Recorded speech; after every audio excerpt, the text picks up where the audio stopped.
ஏனம்பாக்கம் கிராமத்தில் ஸ்ரீ 18ஆம் படி கருப்பண்ணசுவாமி ஆலய மகா கும்பாபிஷேகத்தில் திரளான பக்தர்கள் பங்கேற்று சாமி தரிசனம் செய்தனர்.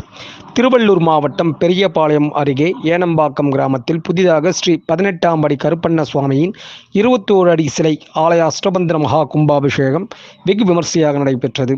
நிகழ்ச்சியை முன்னிட்டு கடந்த 28ஆம் தேதி வாஸ்து சாந்தி, பிரவேச பலி, யாகசாலை அமைத்து, தவர பூஜை, கணபதி பூஜை, புண்ணியவாசனம், காப்பு, கங்கை பூஜை, கலச ஸ்தாபனம், முதலாம் கால ஹோமங்கள், பூர்ணாகுதி உள்ளிட்ட பூஜைகள் நடைபெற்றது. 29ஆம் தேதி செவ்வாய்க்கிழமை அன்று காலை கலச பூஜை, நவக்கிரக ஹோமம், 2ஆம் கால ஹோமங்கள், 3ஆம் மற்றும் 4ஆம் 5ஆம் கால ஹோமங்கள் நடந்தது.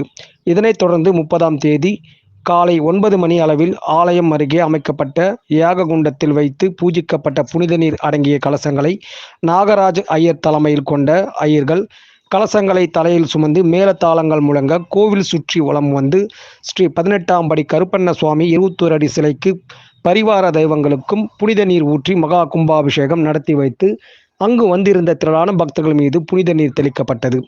நிகழ்ச்சியை தொடர்ந்து மூலவர் கருப்பண்ணசாமிக்கு பல்வேறு வாசன திரவியங்கள் கொண்டு சிறப்பு அபிஷேகம் செய்து வண்ண மலர்களால் அலங்காரம் செய்யப்பட்டு தீபதூப ஆராதனை காண்பிக்கப்பட்டது. தொடர்ந்து பக்தர்களுக்கு ஆலயத்தின் சார்பில் அன்னதான பிரசாதங்களும் வழங்கப்பட்டது. நிகழ்ச்சிக்கான ஏற்பாடுகளை கிராம பொதுமக்கள், விழா குழுவினர் மிக சிறப்பாக செய்திருந்தனர்.